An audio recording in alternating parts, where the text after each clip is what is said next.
Hello, everyone. Firstly, I want to say happy Monday to all our speakers, all our viewers of VCTV, who's just been part of this since February, March, when we started this. This has been a very exciting journey for me personally, hosting and moderating the shows. So again, another week, another Monday. Myself, Sunny Mohanty. I'm the regional director of LATOKEN. I'm based here in Singapore. So the whole purpose of VCTV is to connect investors who are speakers like today with great startups. We cover all the relevant topics that we could on our panels. So we start this Monday on a very relevant topic, which is something that affecting all of us, all our lives globally. It's about Worktech, it's about Remotech, and it's about the investments. So I welcome you all again, our speakers. Hi, Patrick, welcome back. Okay. Hi, Rohit, welcome back. Hi, Sunny, nice to meet you. Hi, Sunny, thank you. And welcome to VCTV as you're dialing in for the first time. So as I mentioned before, I would like you to start with a very short intro about yourself, your company, your fund, and then we go around asking questions. So I'm based in Singapore. So I would like to start with India. So we have two speakers, one from Bangalore, another from Pune. I'd like to start with Chinu, who is joined us for the very first time. Hi, Chinu. How are you today? Pretty good. Thanks, Sonny. Good morning, good afternoon, or good evening, wherever you are, to all the viewers. My name is Chinnu Senthil Kumar, and I'm based in Bangalore, and I'm a general partner in a fund called Xfinity Ventures.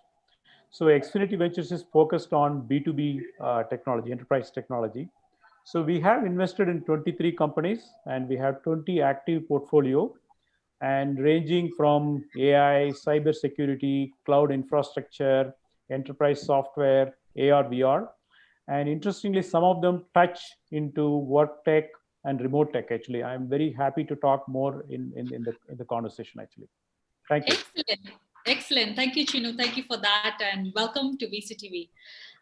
So next speaker that I would like to introduce to our viewers is Rohit. Hi, Rohit. Hi, Sunny. Hello, everyone. I hope I'm audible. Yes, you are. Yeah, lovely. So I am Rohit Goyal. I represent Windrose Capital. We are an early stage fund. We have two themes for investment. One is financial inclusion. The other one, which is more relevant though for today's conversation, is adoption of technology in businesses. Again, be it just workplace, be it to fulfill the business needs in any particular format. So that's where I'm looking forward to a very good and exciting session today. I'm glad to be back.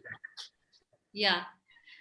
Thank you, Rohit. I think your connection is good, but I think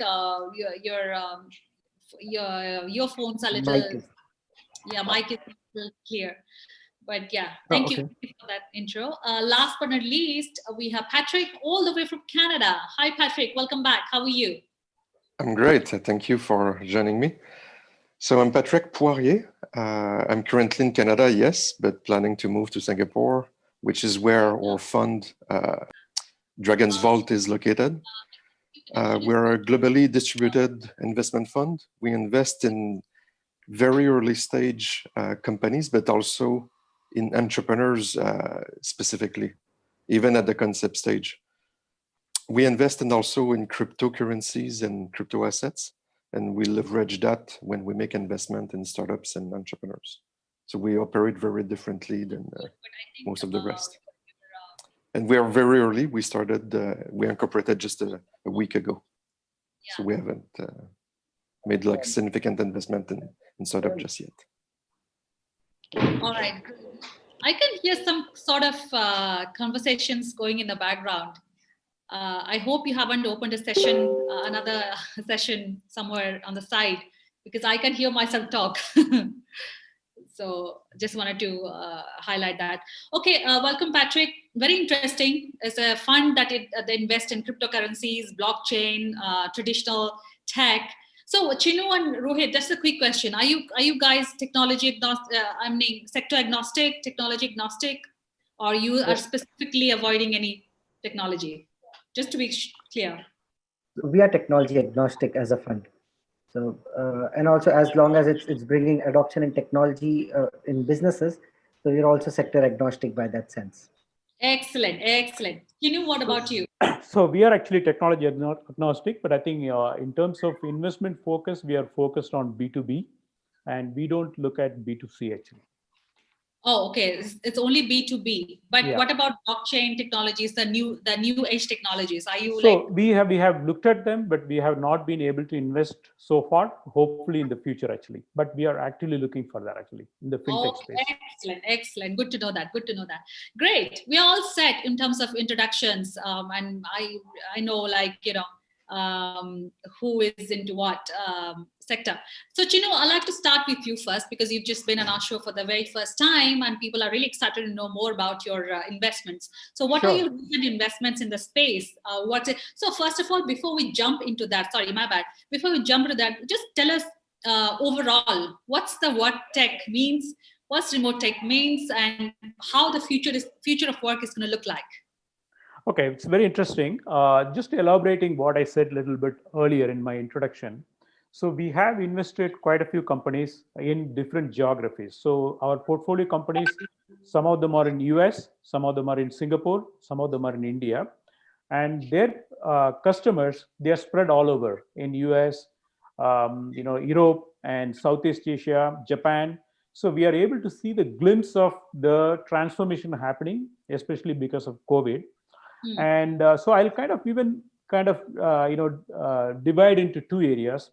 Generally when we talk about Worktech, we always talk about knowledge workforce, right? People who go to office and work with the computers.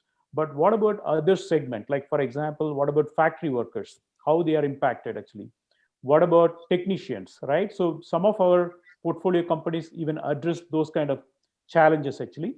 And so I think, if you look at it, ever since COVID pandemic has spread actually, and there were people see the work from home is not new thing, and the work tech is not new thing. There have been a lot of changes happening in this space, but I think COVID has accelerated at least by 2 years.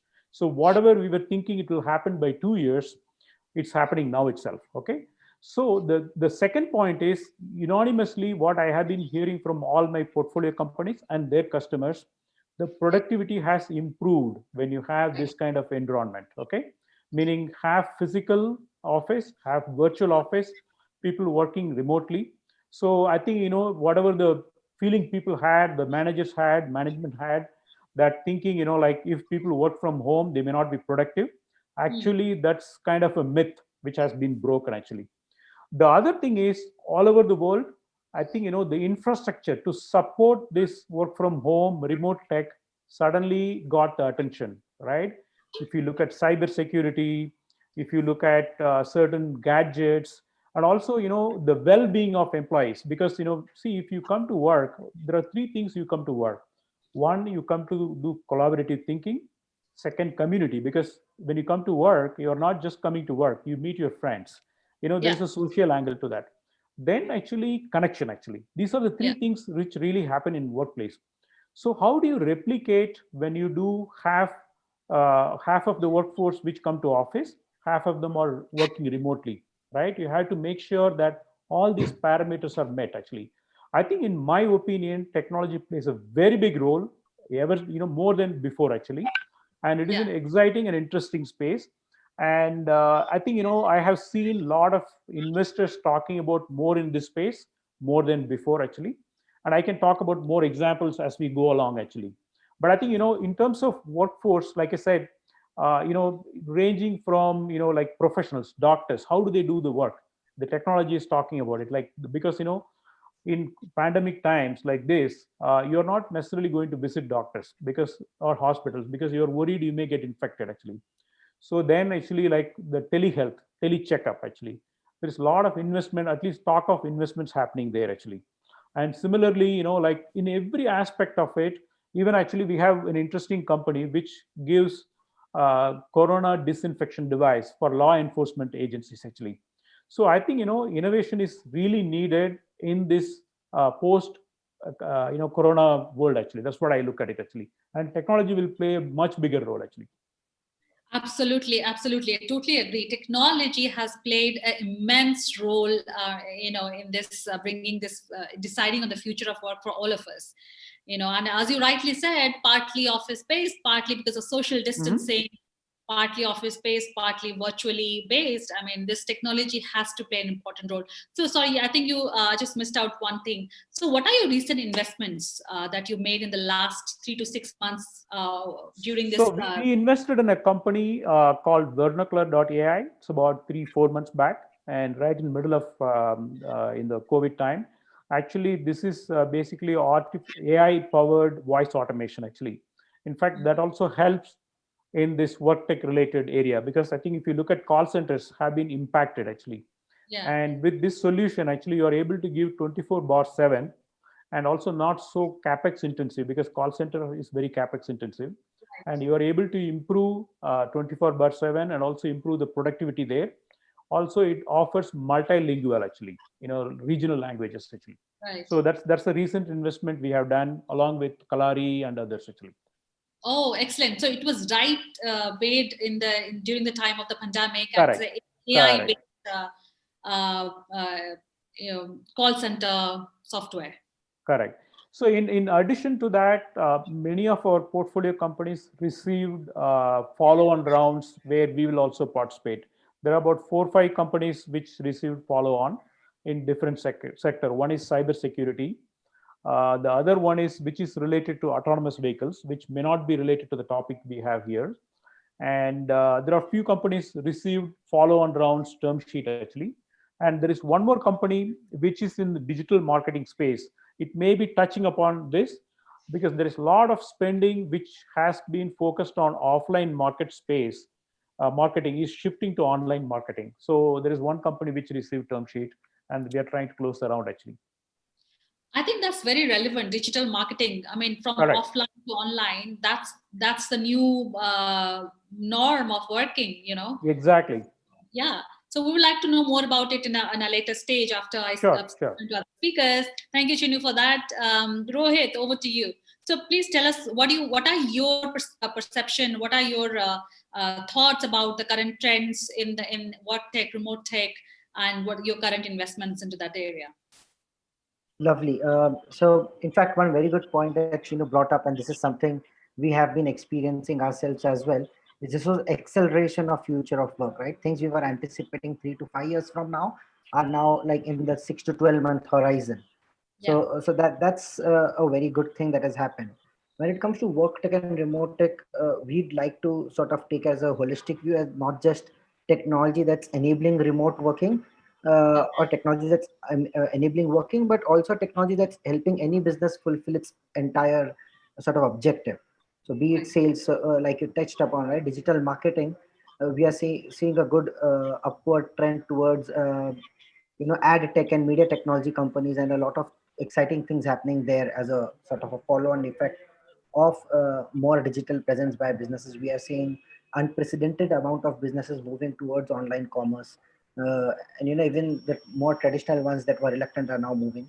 So certainly digital is being gaining importance more and more. Having said that, there are also a lot of productivity tools that are gaining pace, or even remote collaborative tools. The one like Zoom, for example, right? It's one of the popular ones as well.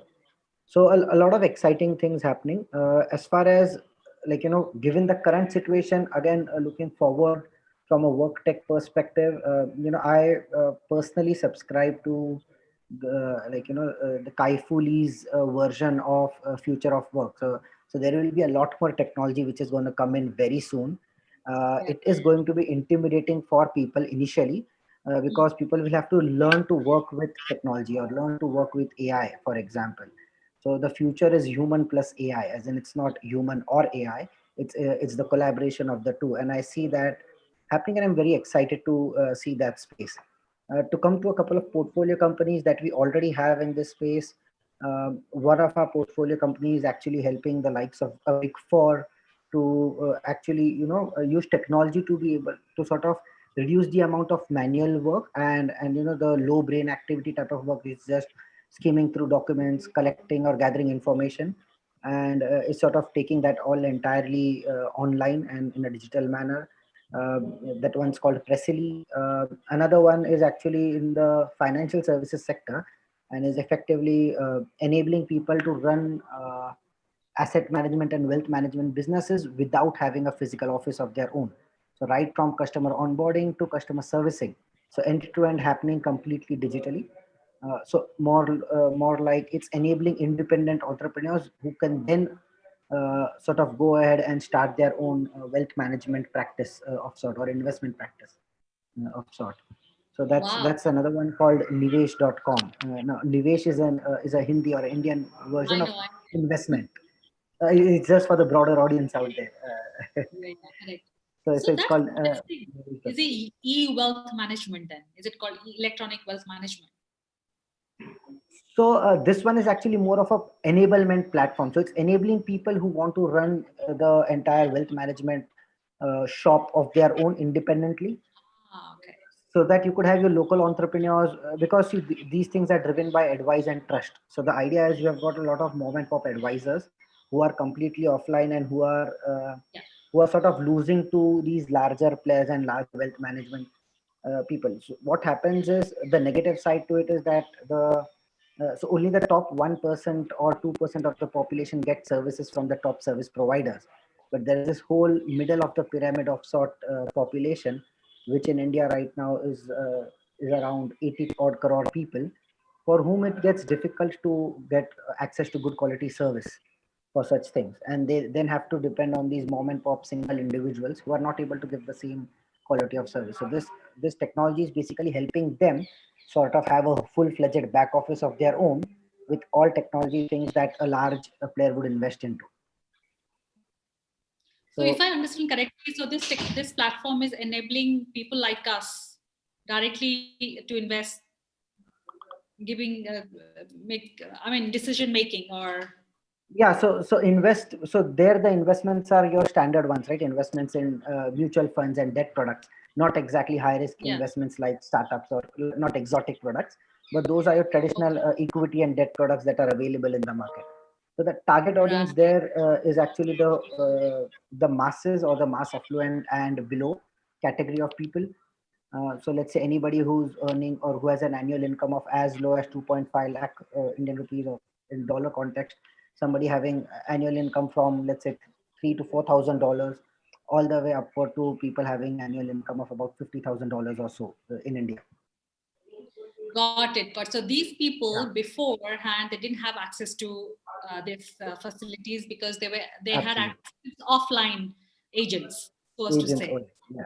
Okay, got it. That's fantastic. Thank you for elaborating that. It's a great use case. Thank you, Rohit.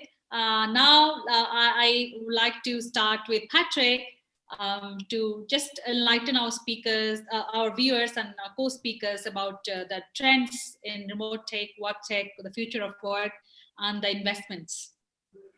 Yes, so as Shinu and Rohit explained, the trend was accelerated significantly because of COVID. Yeah. What's interesting is the infrastructure was not entirely there to support that growth. So as you know, like a lot of the high-speed internet, it's often shared. So when you have so much video conferencing happening, it's consuming a lot of bandwidth.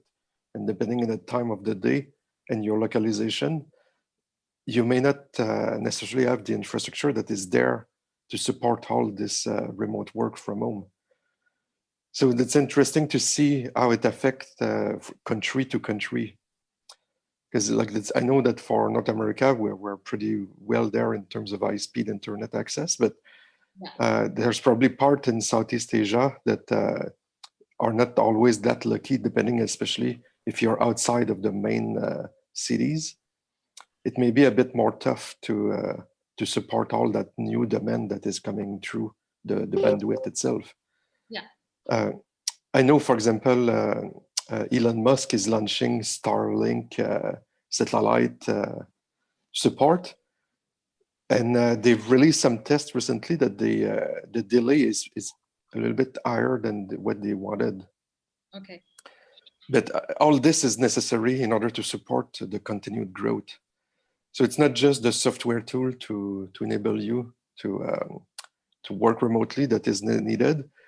It's you need, yes, the software for sure, but you need all the infrastructure there. Like in terms of cybersecurity, that's a huge challenge to solve, because not everybody is as technology savvy as they should be. If they don't manage their password or the VPN correctly, you're opening like a data breach. Lots of companies have been moving even for telemedicine, because it's not just the people who work in an office space that could benefit from remote work. Even interacting with your customers, that also has moved quite in large part like remotely. So when you're dealing with patient data, and like, for example, the Doctor Anywhere, they recently raised, I believe, $27 million to provide telemedicine so that you can consult with your patient online. But you want to make sure that you're not being hacked by people or organizations trying to steal that data. So there will be a huge amount of investment that will happen in cybersecurity, in my opinion, in the next few years, because you need to support all this infrastructure, essentially. Very, very, very valid point, Patrick. I mean, cybersecurity, I think we have Chinu who is going to talk about it more because one of his portfolio investments is into the space. I mean, after the hacks and after the breaches, I mean, especially sensitive data like medical data, I mean, as you rightly said, I mean, it's very sensitive and confidential data. I mean, so that's why the cyber security becomes the utmost importance, as much as the remote work gets importance over the years. So yeah, so on that note, Patrick, I would like to quickly jump to Chinu to talk about the startup that they have invested in the cybersecurity space, and the importance and the relevance when we all are working remotely, be it the collaboration tools, the software collaboration tools that we discussed. But when you consider industries like health tech, when doctors are giving second advice online, so how does this cybersecurity space becomes utmost important in that aspect? So Chinu, please talk about, share some of your thoughts about the cybersecurity startup, and why did you decide to invest in them? Sure. Actually, I'll echo what Patrick said. Definitely, the infrastructure for this work from home is going to be a huge challenge, not just the software in terms of bandwidth. And I think he put it nicely, saying that it's going to be a big challenge. There will be a lot of innovations there. Coming specific to the cybersecurity, we have invested in two companies. One is actually called CloudSec, which is a Singapore-based company with development office in India. The second one is called Uniken, which is in New Jersey with development office, engineering and development office in Pune, actually. So Okay. these two companies, if you look at cybersecurity as a whole, even before COVID, it was becoming a problem actually, because with digitization and digitalization, Yeah. like there were a lot of issues because people were forgetting to log out, or accidentally there is a lot of data leakage, and there were so many issues actually. So the cyber hacks were happening, the cyber breaches were happening more, were happening even before COVID. But what happened because of this COVID, a lot of people started to work from home, right? So when Yeah. you start from work home, the companies were not really geared to address this challenge, because when you work in office, your firewall and everything is really geared, and the infrastructure is geared, and you have a lot of screening mechanism, especially in financial sectors actually. But suddenly you shift 50% of your workforce or even more to work from home, and these guys were using plain simple laptops, and probably the network gears what they were using is not up to the enterprise standard actually. That is a problem. So suddenly companies were left with dilemma how to proceed. Actually, there were a lot of cyber breaches happened because of work from home. They are slowly starting to tackle, and there will be a lot of investments and innovations will happen in this area, so that even if you work from home, how are you, kind of, you are kind of shielding yourself from potential cyber breaches actually. So coming to this company's CloudSec, what they Yeah. do is actually they look at intranet, and .NET. They look at all three worlds and see if an employee credentials are leaked out. So your employee may, an employee credentials may be stolen, or source code may be stolen and leaked out in .NET, and people trade credit cards, digital credentials. Your digital assets are exposed, right? So what these guys they do look at about I think about I forgot actually 100,000 categories. They look at about 1 million digital web pages all over the world, and it is not just they look at it, they kind of curate and give it to you, which is very very relevant to you. They look at your needs of a particular company. The particular company may be sensitive to certain leakages actually, so they know that, and using AI technique, instead of a newspaper approach, okay, this is what leaked out, they curate and give it to you, which is very very relevant. So actually it is very actionable actually. So this is what this company has done, and they have very good clients, many Fortune 500 clients actually, including McKinsey. And they have clients in US, they have clients in India, they have clients in like Southeast Asia, like Gojek and Lazado. Many banks, premier banks in India, they are their clients, and they were able to prevent potential breaches actually, because they tell them in advance. So the importance in cybersecurity is you should be able to give information in advance so they can prevent it, because there are a lot of tools are available which can give you post facto analysis. That is useful only to a certain extent. But when you have so many digital assets, even for an MNC company which may have digital assets in Africa, in South Asia, and different parts of the world, you need to understand the threats could be coming, and the threats are very very localized. For example, the cybersecurity threats emanating from Asia may have different character compared to North America. So that's where this CloudSec addresses many of these customer challenges, and they are doing pretty well. In fact, they have a term sheet from one of the leading investor from Singapore actually, and we are trying to close the round actually. And in addition, actually, yeah, thank you. Yeah. Congratulations on that. So what round was that, Chinu? This would be Series A. We invested in pre-Series A, and that was like about 18 months back. And so we got the term sheet about 3 months back. We are trying to stitch the round. We should be doing it any time from now, actually. Oh, it's about a wow. $7 million Series A round, actually. Excellent. Thank That's you. good to know. Thank you, Chinu, for sharing that startup story with us. Rohit, I would like to know from you as well, like, any stories like Chinu. So there are quite a few. One of them I had actually already shared in the last session. So I'd like, let's say, Patrick to go ahead first. I have a different angle to explore though, and I'd like to just sort of put it up as well. Remotech and Worktech is demanding of our own human resources as well. There are certain specific demands of the people that are in the business. So I'd like to touch upon that after Patrick though. Go ahead. Sure. Yeah. So what is the question? I kind of missed it.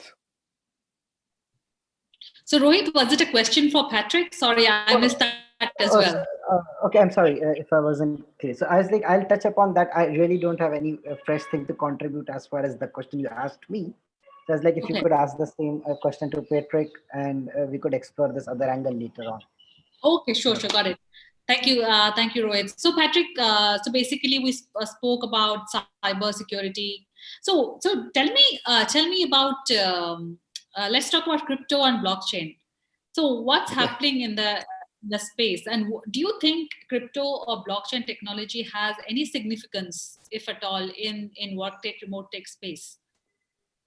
We know the successful use cases in finance, fintech, gaming, supply chain. So what about Worktech and Remotech? I mean, There's some use case, but it's, for example, all the cybersecurity that is necessary for dealing with cryptocurrencies. For example, one thing I'm planning to start using for myself is YubiKey. So it enabled me to log into my computer with a USB key that is encrypted. So I no longer have to type my password and all that stuff, which means that I don't need to stick to a password that is really like a few digit and not super complicated. I can have a really complicated password because it's the key that manages it. So all of those things has been developed partly to deal with cryptocurrencies. Wow. Because you needed the extra security because it was prone for a lot of hacking. But you can use it for the rest of the industry. So the thing, cryptocurrency at the end of the day, it's about cryptography, and it's very much related to having a extended security in terms of how you deal with your infrastructure. So I think there will be some technology that will be borrowed. For that's certainly true. Meanwhile, one thing I wanted to mention that is not exactly related to your question, but there's there's a few things that I think we haven't mentioned so far. Yeah. Is with all this remote work, it's not all personality type that do well being sequestered at home. Some people really enjoy working with their teams, having the camaraderie going on, all the social aspect of work. We're missing that when we just have a video conference once an hour here, an hour there. Slack doesn't translate enough of that social aspect. So if there's any companies out there, startups that are solving such problems, I would be very much interested to look into them and make an investment. One thing that I would envision, for example, is kind of just a streaming of video that is always active while you work. And then the sound could be turned off. And then when you click on someone's face, then you activate the voice. So it would be really fast, really low friction to be able to interact with your team, crack a few jokes here and there during the day, but it would be there because you don't want to have to schedule a call because that's missing. Sometimes when you're working in the same office, it's thing you just turn around and you talk to the person. You just call their name and that's it. So I would like to see some kind of video conferencing tool like that is built for the social aspect of work. Because I think that's yeah. So I'm afraid that if we don't have that social aspect, your sense of belonging to a company will reduce, and then the turnover of someone like just hopping from company to company will accelerate also. I think, Patrick, this is also a very, very valid point we have touched on because when you're working remotely, you're mostly working on your own, right? As you rightly said, when you go to an office, you go to an office, maybe you start your day with a cup of coffee with a colleague in the pantry or in the kitchen. I mean, the open spaces that we are used to working. You just have a quick catch up with your colleague on coffee. You socialize a bit, then you start your work. Then obviously that collaboration meetings happens and everything. So that socialness in work is obviously has definitely died out for those who are 100% working from home, and that I agree that definitely has a negative impact on your mind. So I think as you rightly said we should be having some technology so that the technology can itself give us a break and allow colleagues to interact with each other in a more friendly way, and probably crack some jokes, whatever we used to have that could be just replaced.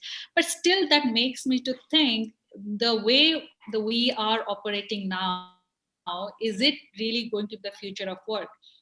We are forced to work from home or virtually or remotely because of the coronavirus, because of the social distancing, and the physical distancing measures that we have in place. But do you think this is going to be long term? So what happens, for instance, like 2-3 years down the line? I don't know. I'm just making up a number that we manage to control the spread of the virus.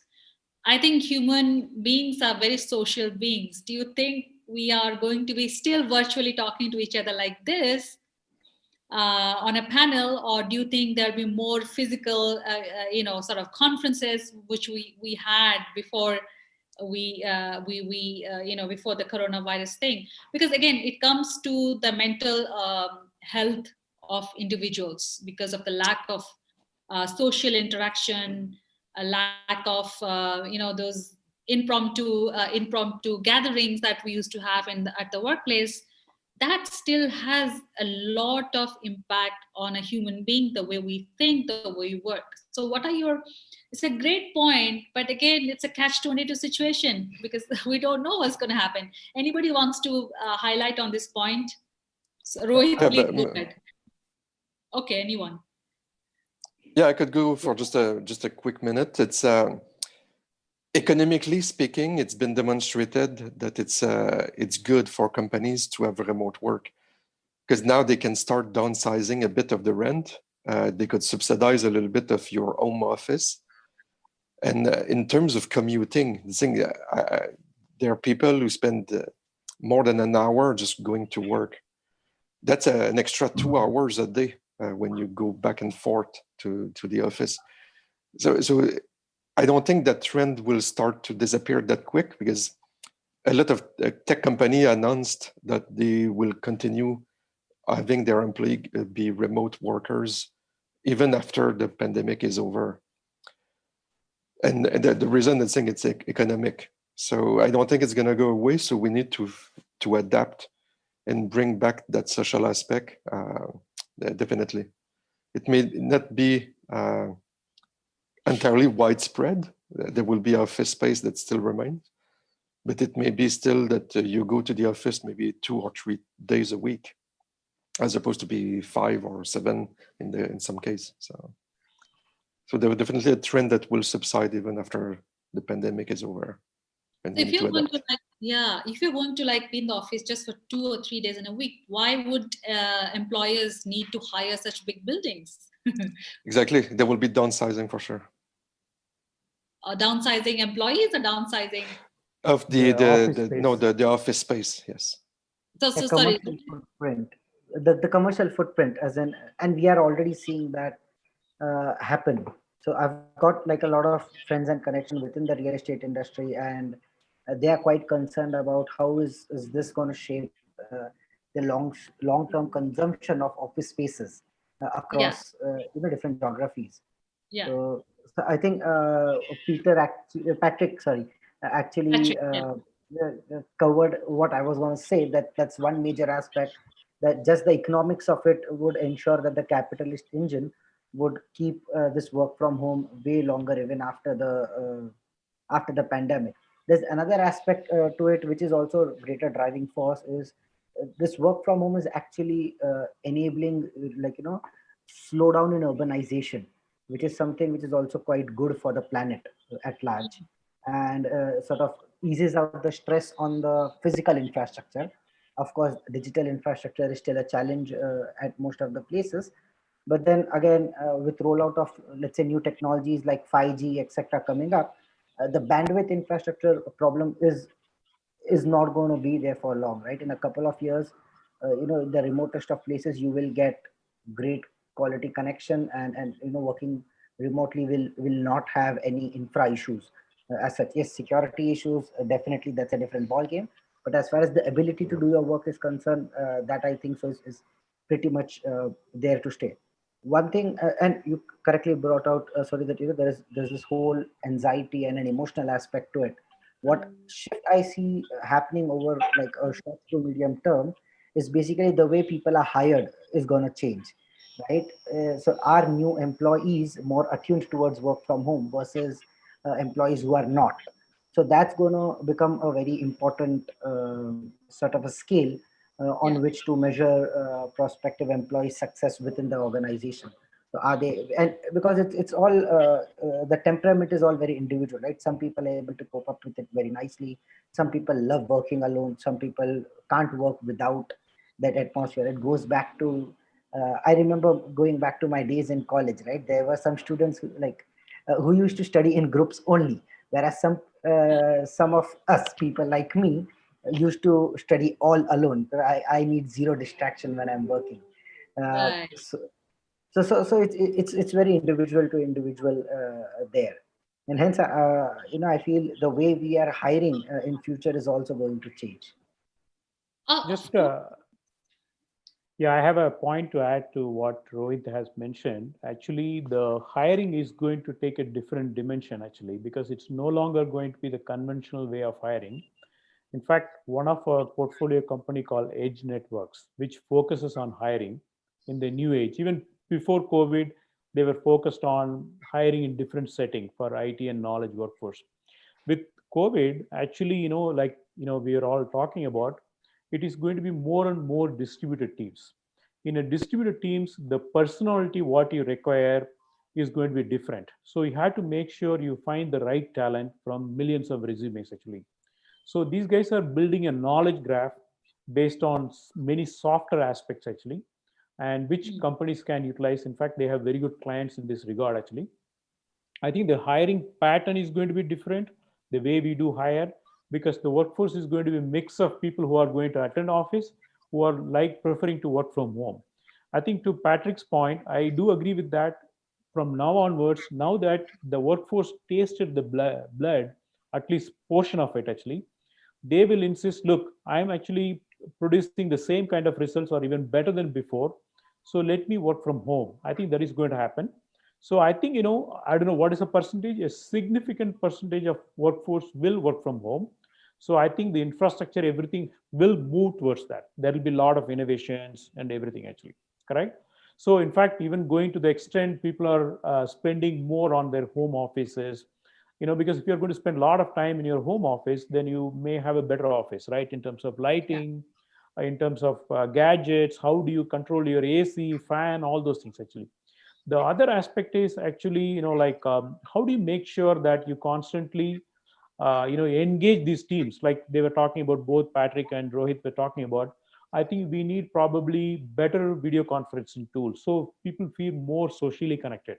So what we have in Zoom is a very primitive connection. It serves the purpose, people are excited about it, but 2 3 years down the road, probably you need to come up with a tool which can replicate or mimic the social connection experience actually. The third point is Right. actually, the way I look at it is, even office landscape is going to change, because if you look at most of the office, they are designed for like Monday peak load. So everyone pours in on Monday morning. Your office space, your IT infrastructure, power, everything is designed to handle that. So what may happen if 50% of the workforce is going to work from home, then your conference rooms are going to be larger. So in a given office, there will be more conference rooms, less working cubes actually. So I think there will be a lot of change about the space aspect of it actually, and so it's going to be very very interesting. And as we see it, like there are a lot of changes are happening. So taking into like factory settings, in fact, I was mentioning in the beginning of the conversation, because in the factory you had to go and work actually in an Mm. automotive assembly or something like that. Yeah. And in those settings, how do you make sure that you maintain social distancing? So Mm. there are companies like, for example, one of the company we have invested called Deep Vision, which comes up with a chip which makes a lot of decision in the edge computing. That is Right. kind of coming up actually, because you have to make sure you monitor your employee or workforce in the factory setting, make sure that they are maintaining the social distancing actually. And there is another company we have invested called Gridraster, which is again in Silicon Valley and Bangalore. So let us say if there is an expert aircraft technician, now, like before COVID, people are freely flying and coming to Mumbai, all these aircraft maintenance centers. But with this COVID restrictions, the travel has been restricted.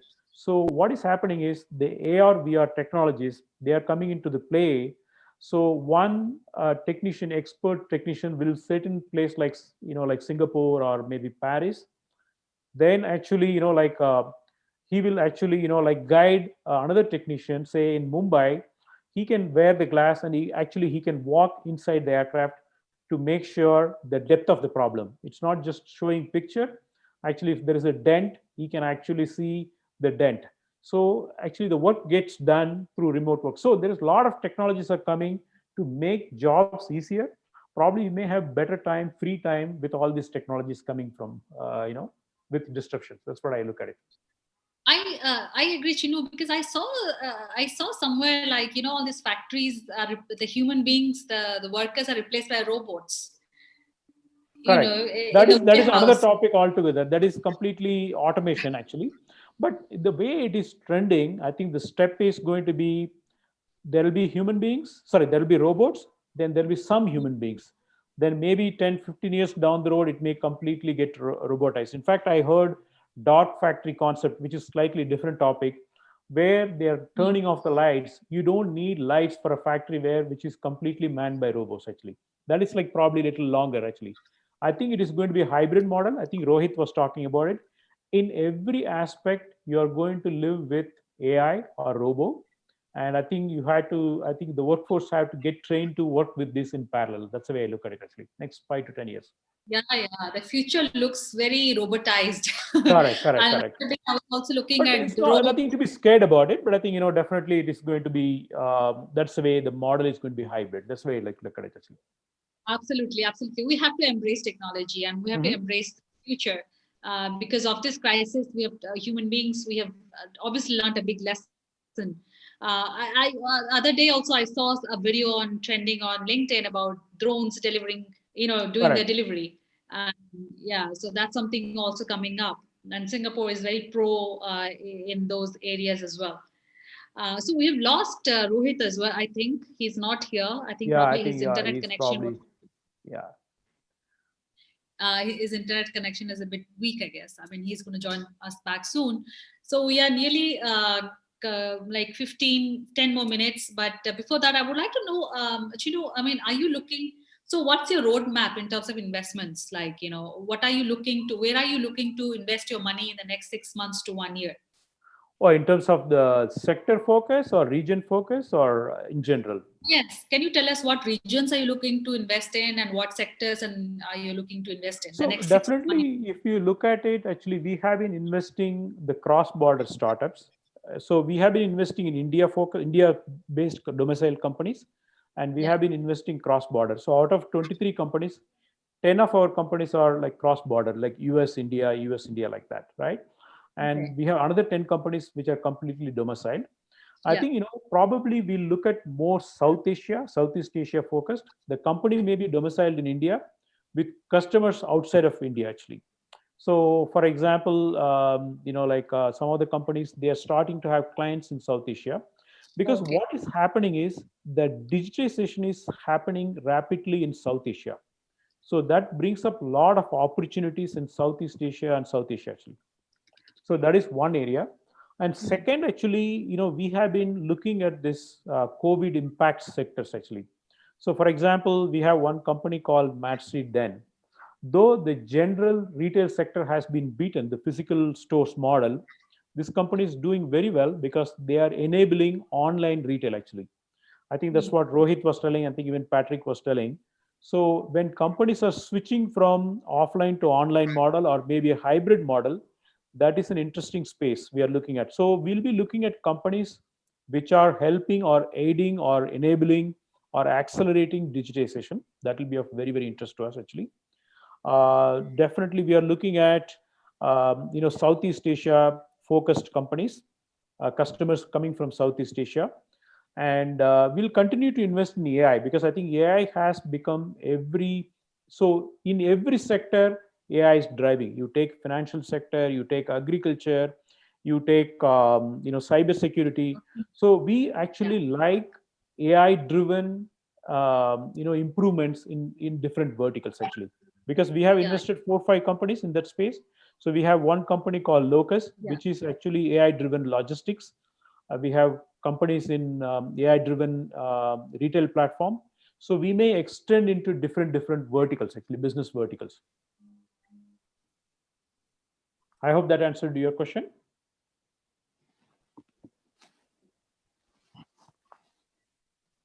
Yeah, sure. Sorry, Rohit was actually pinging me. Carol, can you let Rohit in? He's actually waiting to get back in the Zoom.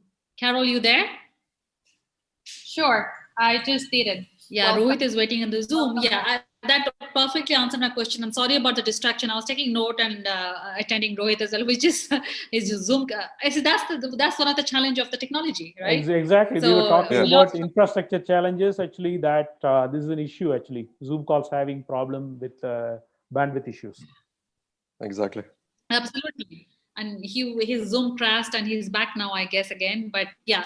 So Patrick, thank you, Roy, Chinu, for those. So basically, you're investing in Southeast Asia focused startups, mostly in the AI space, right? Correct. AI driven. It could Got be it. any business vertical actually, and we look at enterprise SaaS.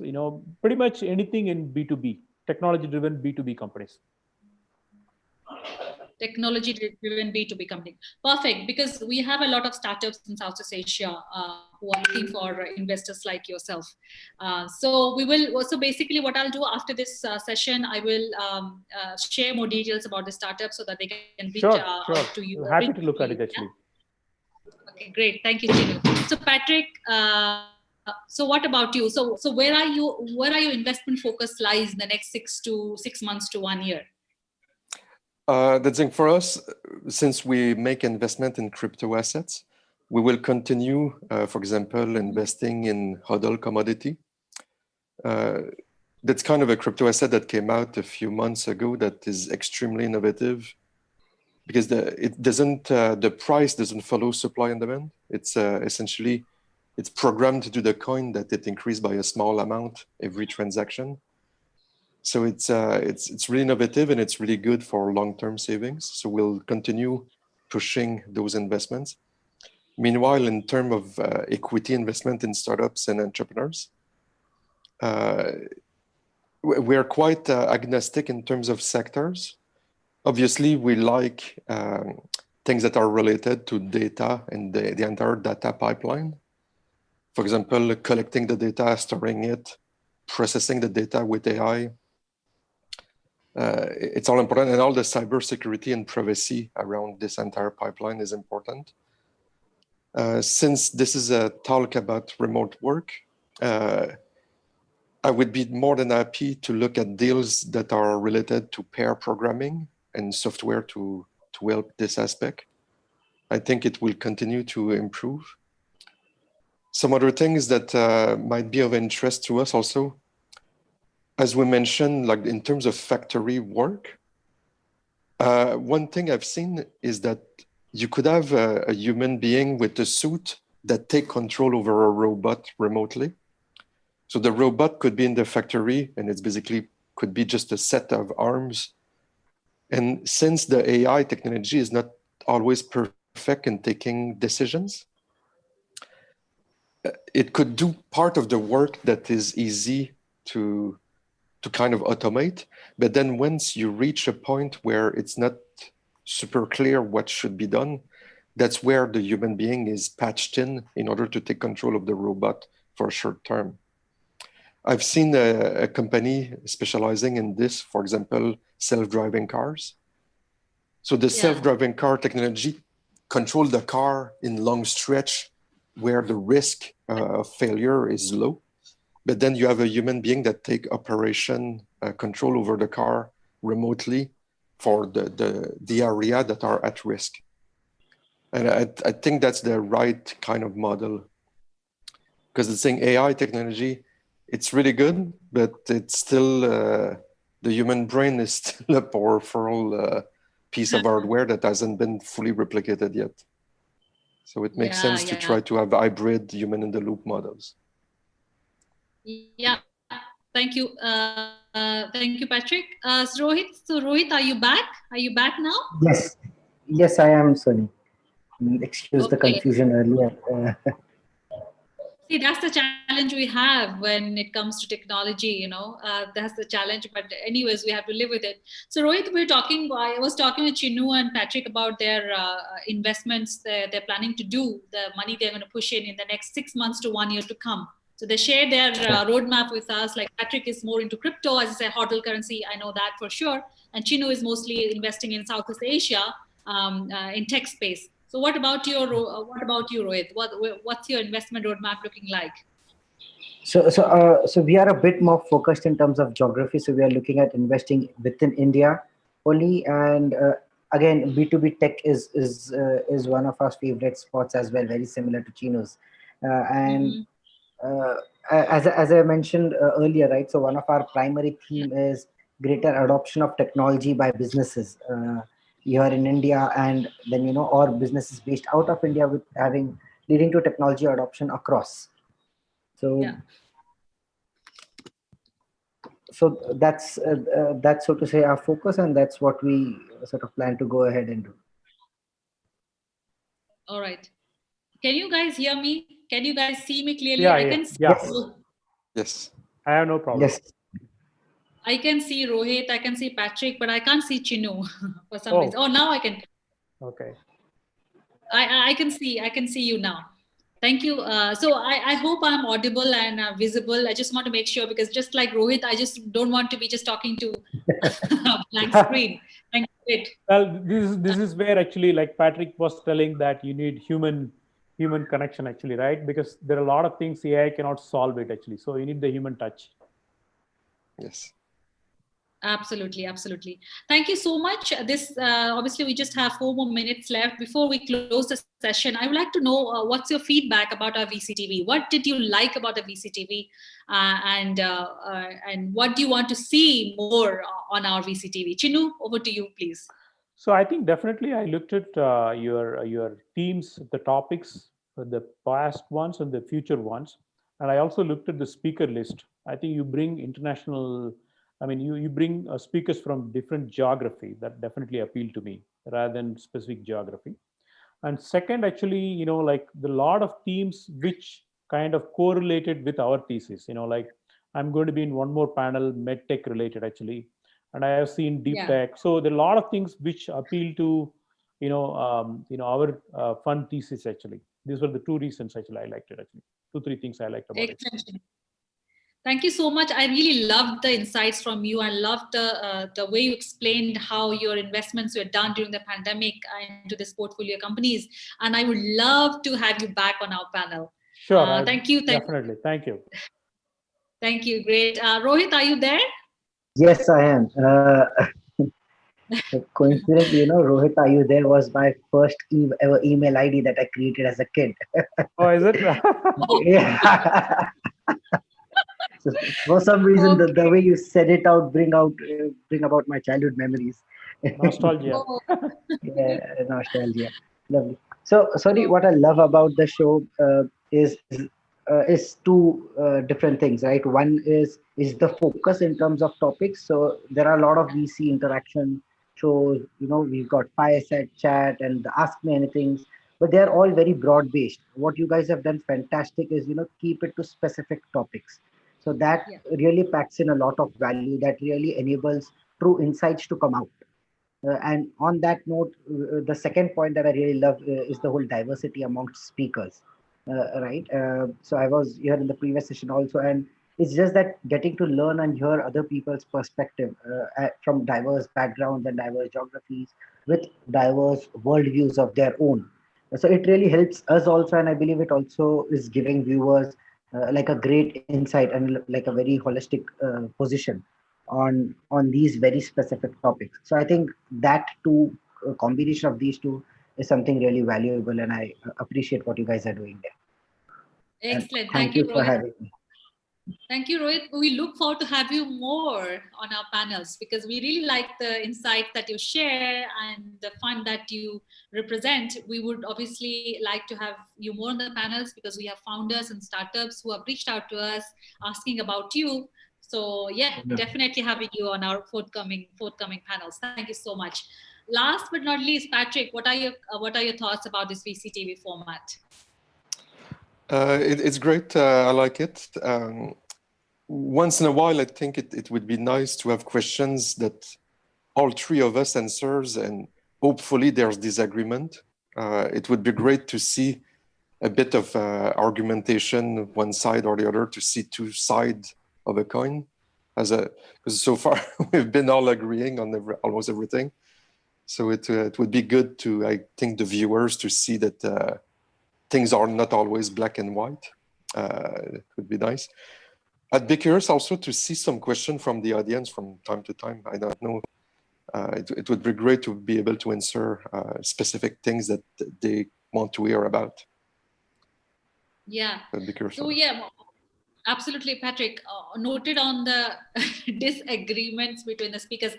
I mean, feel free to shoot a question. I mean, we are just 9 o'clock. If all of you are not running short of time, please feel free to ask a question that, for another 5 minutes. Okay. Yeah, actually, I do have one. In North America, okay.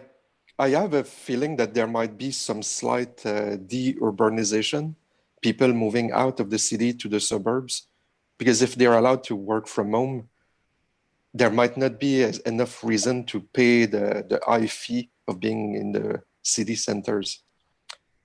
I understand that in Southeast Asia, that might not be true. So I would be curious to get the opinion of Shinu and Rohit regarding potential deurbanization in India or Southeast Asia.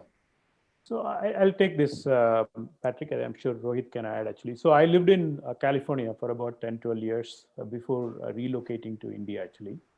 I think you're right, because this whole suburb concept, because if you look at in US 50s, people started doing that 15s and 60s because everyone wanted to look at it is linked to the automobile technology growth actually.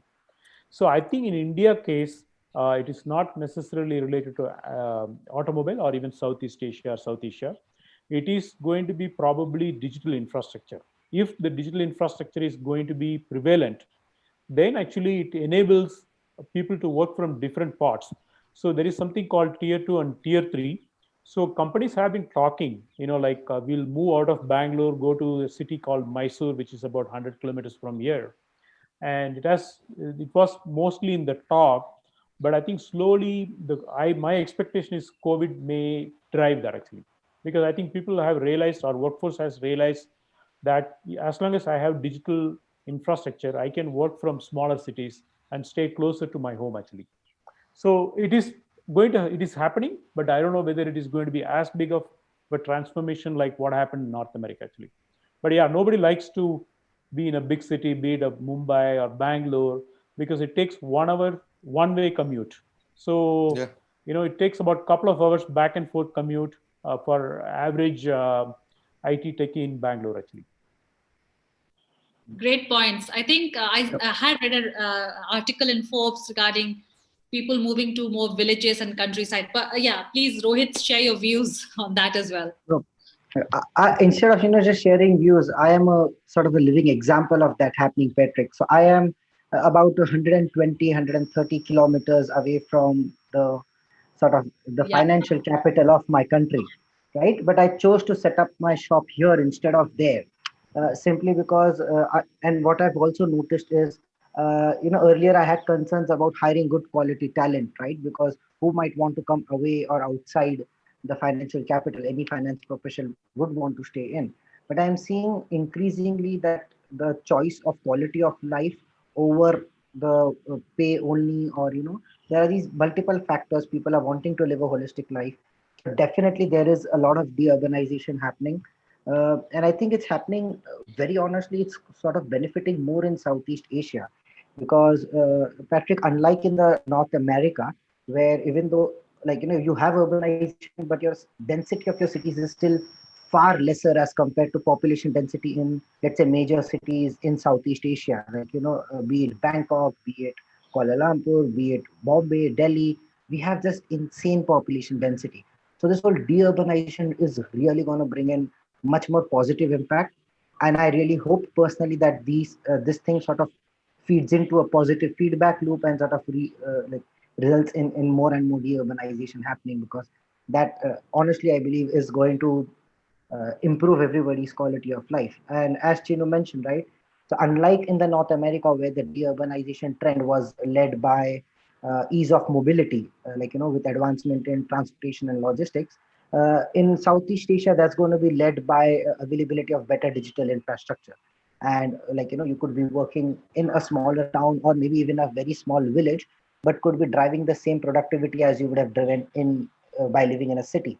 But the quality of life there would be better by an order of magnitude, if not more. Excellent. Very interesting. Absolutely. Very interesting. Yeah. So Patrick, does that answer your question? Yes, thank you so much.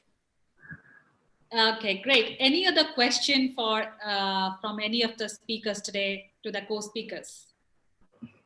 I don't know, maybe I'm since good. you are there in Singapore, Sony, how do you see? I always felt Singapore benefited out of this, the US-China standoff.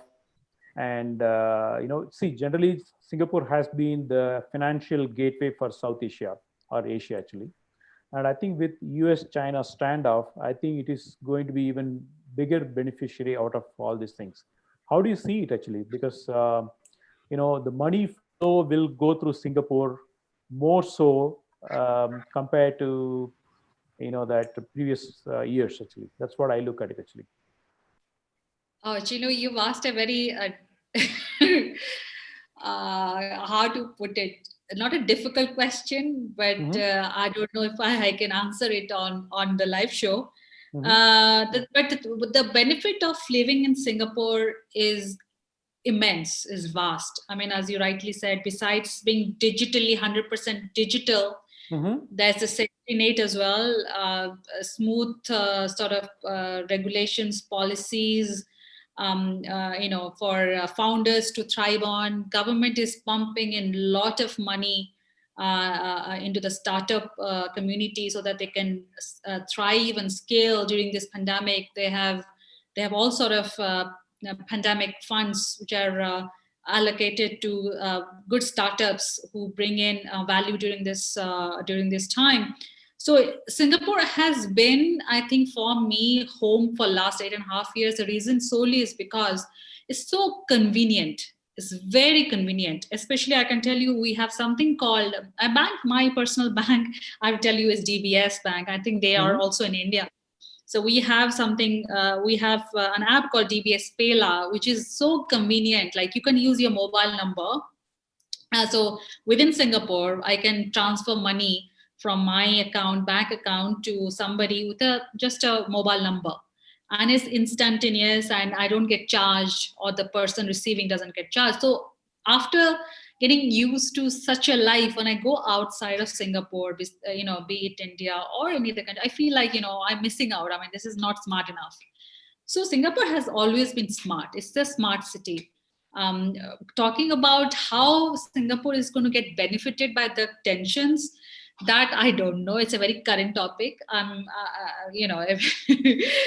I really don't know. But Singapore has been in forefront because of the smooth policies, regulations, the digital savvy. Everybody is like, during the pandemic, you've been to Singapore. We have hawker centers. I've been there many times, actually. Yeah. The hawker centers, they got affected obviously because of the pandemic, but now you can order food digitally from those hawker centers. So in terms of digital adoption, I think Singapore is way ahead of any country in the region, or so as to say, compared to other neighboring countries. That all I can say for now. But yeah, there's a lot of advantages actually living here in that respect. That's why Patrick is exploring. I think the way I look at it, Singapore is like Asian culture or Asian values with Western infrastructure. That's the way I look at Singapore, actually. Very clean country, infrastructure-wise, very advanced infrastructure, very safe, very convenient, and government takes care a lot about the expat community. You have access to good health, education, support system. Like you have, like the government also governs the whole support domestic workers that come and work in your house. So it's actually controlled by the government. So it's, in that way, it's a very convenient life. Besides, number one, I would say digitally ahead of any countries in Southeast Asia. Very good. Great. And you guys just won TikTok. Yeah, that's a big news, right? TikTok's moving, pumping business, moving operations and pumping in money in Singapore. I'm not surprised why. I'm not surprised why. So yeah, that explains itself, the why Singapore is Singapore. So yeah. The floating Apple store is trending. Of course, Oh yeah. you should. It seems like the thing is, I'm the moderator moderating VCTV. The thing is, I know. Obviously, I love. I've been in Singapore for the last 8 years before I moved from UK. But the thing is, I love this place so much. I call it home now. That a lot of things to share about Singapore. If I start sharing, this panel is short enough. You're right, with the floating Apple store is trending for sure. I see on Facebook. I haven't been there after they opened it, but I've seen trending on Facebook and social media so far. So absolutely, many things. Great. So any other question from any of the panelists today? Patrick is, by the way, he's relocating from Canada to Singapore for the obvious reasons. Yeah, but one of the main I think reasons Patrick for must me, be already sold from your speech, I guess. yeah. But the thing for me, it was the fact that Singapore is known to be really crypto friendly with regulation, and combined with a really strong financial sector. And also it was really seemed to be politically impartial to everywhere in the world.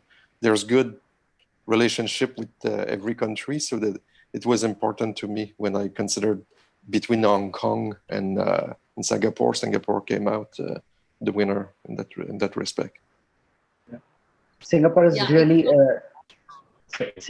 ended up being like the gateway to Asia at large now, because again, like Patrick pointed out, Hong Kong has its own set of concerns going on right now, and Singapore has always maintained this piece of being one of the most well-regulated and fair, unbiased places, so to say. To that extent that I was actually surprised to find out that there is actually a court of the Singapore Arbitration Tribunal having its office here in India. Actually, they have multiple offices across different countries. It's just that people trust Singapore laws so much more. So and hence they want to move to Singapore or want to enter India, like India and rest of Southeast Asia through Singapore. That's like one of the most preferred places around. Yeah, absolutely. That's why I'm here for the last 8.5 years. And I don't think I'm going to go back anywhere after this, even though I am a UK citizen. So before I moved out of India. So, but this is home for now. This is home for like probably another few years to come, and that's why. So yeah, it's in terms of convenience. I mean, overall convenience, operations, regulations, as you said. And the reason I'm in crypto today is because I live in Singapore. When the crypto hype was up, like back in 2016-17, that was the time I jumped into the industry, because every single conference in Singapore was full of the crypto influencers from all over the world. And I got intrigued very much, like what's happening. As Patrick said, I was like, oh my God, I have to be in this industry. So that's when I started exploring, and that's how my journey started in the crypto. So yeah, rightly said. Please welcome to Singapore, guys. I mean, if you are coming post-pandemic lockdown, happy to catch up on a coffee, one-on-one. So social distancing measures in place. So yeah, let's catch up. And Patrick is going to be there soon. So I think I think we enjoyed this discussion very, very much. 14 more minutes. Any closing remarks before that, or we are good?